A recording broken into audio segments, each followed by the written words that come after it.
सच्चे दरबार की जय, जगन्नाथ जय माता की जय, माई मेरी सत्या जोताली तेरी सदैव सबके दुखों को नाली झूलिया बना ली मेरा भी भक्ति नहीं आती। पहाड़ों लाठा पूरा गिरी मैया वैष्णो हाथ काली स्वयं जो हर जी गुरु का बोलना से दिनों के नारायण जगन्नाथ लक्ष्मी नारायण भगवान जगदम्बे कृपा तेरी है। वो सच्चे दरबार की जय, माई मेरी सत्या जोताली तेरी सदैव जो सबके दुखों को नाली झूले में राधे यहाँ तेज जाओ। संध्या कालीन आरती शुरू होनी है, संध्या कालीन शुरू हो गया है। माँ के चरणों में सबकी तरफ से जयकारा। माँ सबका जयकारा अपने चरणों में स्वीकार करना। जो कहीं से भी पुकार करे, जो भी आपकी विनती करे, आपके चरणों में विनती लगाए, हाजिर लगाए, उसके दर्द हरना, उसकी विनती को, उसकी पुकार को अपने चरणों में स्वीकार करना। भगवती आदि शक्ति अगोचर तो जो समय कल्याणी कल्याण करो, आनंदी आनंद पांचों देव रक्षा करे। ब्रह्मा विष्णु में आपको जाते सारे देव पुण्य, सारे देव सत्य आपने समाते, सारी सत्यों को अपने सच्ची सेवा लेना। माँ कृपा तेरी दयाती आशीष। वो सच्चे दरबार की जय। संध्या कालीन आने का समय हो गया, धुनी जल गई है, माँ की जोत जल गई है और ये जोत अखंड जोत तो जली रहती हैं। आज शुक्रवार का दिन है और एकादशी लोग कोई कह रहा कल है, कोई कह रहा परसों है। आप लोग किस दिन कर रहे हैं या कमेंट में बता देना। तो उस हिसाब से खैर मेरे तो पूरे व्रत रहते हैं, तो कोई पूछता बताने के लिए भी ठीक रहता है। पंडित जी से लोग कौन भी नहीं उठा पा रहे हो, आजकल बिजी रहते हैं पंडित जी लोग भी, इसलिए। पर कोई कह रहा है शनिवार को है, कोई कह रहा है इतवार को है। अब इस हिसाब से कन्फ्यूजन भी हो जा रहा है, क्योंकि हर चीज़ दो कह दे रहे हैं। हमारे पतड़ वाले पंडित जी लोग तो कह रहे कल है और कोई कह रहा परसों है। तो जैसा भी आप लोग करें, जो व्रत नहीं भी करता है एकादशी के दिन, तो सब मैया को जोत देकर उसको सुहाग पिराई चुन्नी वगैरह चढ़ा दे और चावल छोड़ दे। चावल नहीं खाएंगे तो फिर भी मान्य हो जाता है, आधा फल मिल जाता है। क्योंकि जो व्रत नहीं कर पाता है, कोई बात नहीं, तो भक्ति तो है उसके मन में, भाव है ना भगवान के प्रति। भगवान भाव से भूखा होता है। भक्ति तो फिर जिससे लेनी हो वो करवा देता है, पर भाव का ही भूखा होता है भगवान। आप श्रद्धा भाव से उसको जो भी अर्पण करेंगे वो स्वीकार हो जाएगा। और लोग कहते हैं ये करना, विदा करना, करना, विदा किसी की नहीं होती है। कोई भगवान को विदा नहीं किया जाता है।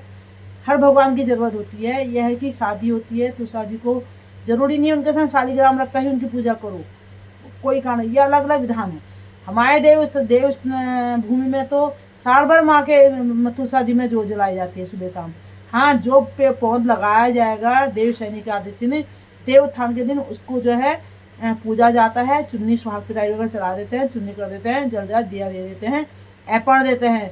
और अभी कल भी देते हैं। बुड्ढी एकादशी नहीं, बुड्ढी जो दीपावली कहते हैं पूर्णिमासी, उस दिन भी दिए जाते हैं। कोई कल मनाते हैं, कोई उस दिन मनाते हैं। लक्ष्मी नारायण के जोड़े से पैर बनाते हैं।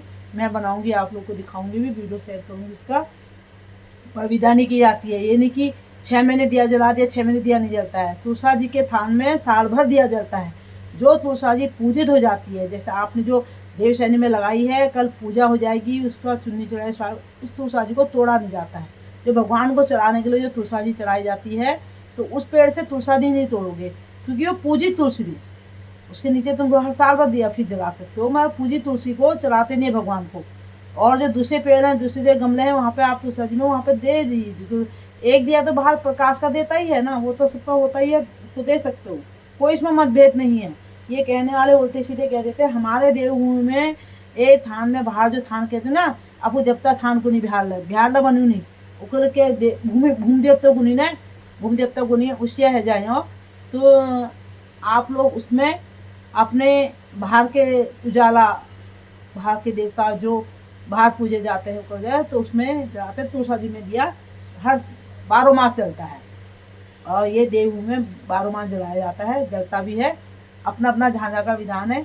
नीचे प्लेन्सों का विधान अलग है, यहाँ का विधान अलग है। वहाँ तो शादी करते हैं और उद्यापन करते हैं, तो खूब बड़े भंडार रूप में उद्यापन करते हैं।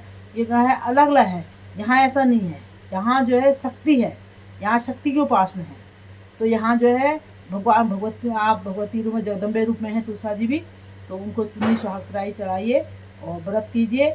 और उद्यापन की कोई जरूरत नहीं की है। जब तक आप कर सकते हो वो करते रहो। दूसरे दिन सीधा हीरा देकर ब्राह्मण को, उस दिन एकादशी दिन व्रत है, सीधा निकाल दीजिए। दूसरे दिन ब्राह्मण को सीधा दे दो, कोरा सीधा, जो हम जिसको बैकर भी बोलते हैं, वो सीधा दे दीजिए ब्राह्मण को। और उसमें भेंट रखकर उनको वो एक वस्त्र दे सकते हैं, कोई भी गमछा दे दिया तो लिया दे, जो आपकी श्रद्धा है। और नहीं तो उसने में वो सीधा हो जाता है। कोई बड़े उद्यापन की जरूरत नहीं पड़ती। हाँ, जब आप व्रत नहीं कर लगातार व्रत करते हैं और व्रत करने की अवस्था में नहीं कर पा रहे हैं, तो फिर संकल्प लेकर तो उद्यापन किया जाता है, वो एकादशी व्रत के दूसरे दिन सुबह, है ना। ये है विधान, और अपना अपना मत है। तो कई लोग पूछ रहे थे, ये वीडियो के द्वारा आपको बता दिया है। और अभी जो है आरती का समय हो गया है, आरती करते हैं क्योंकि जाना भी है, सबके काम निभाने भी हैं, दरबार खुल चुका है। तो जिसके जिसके घर के देव काम करने हैं, पितर काम करने हैं, तो घर पर आसन देना पड़ता है। तो तभी जब दरबार में करार बन जाते हैं, जब उनकी पेशी हो जाती है तो आदेश मिल जाता है आसन लगाने का। तो आसन लगाने जाना पड़ता है उनके घर से उनकी बाधाएं दूर करने के लिए, क्योंकि जो उनके पितर होंगे वहीं से पूजे जाएंगे, देवता होगा उसको वहीं स्थान दिया जाएगा। तो घर में एक जगनी का ध्यान बनता है। जागर वहाँ जरूरी होती है जहाँ नाचन कूदन है, जहाँ देवता अवतार है, पितर अवतार है, वहाँ जागने की जरूरत होती है। और नहीं तो मेरा तो देवता भगवान का धुनी की थे कि सांग घाट में ही ऐसे पीने खाने उल्टे सीधे लोग के संग नहीं।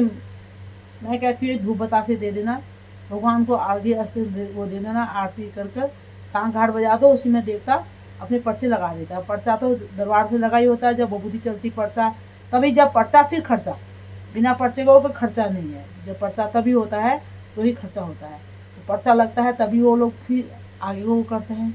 तो इसीलिए आप लोग भी ये कोशिश करा करो कि जो काम हो सूक्ष्म रूप से अच्छे तरह से हो जाए, काम सिद्ध होना चाहिए। इतना कर कर नहीं, इतने में ही काम आपका सिद्ध हो जाता है। तो वो सबसे बड़ा, बहुत बड़ा, मतलब आपका क्या कहा जाए, उसके लिए कोई शब्द ही नहीं निकलता मिले। वो बहुत बड़ी कृपा समझो भगवान की, जो आपके इतने में नहीं इतने में, वो भी आपकी भक्ति पर निर्भर करेगा।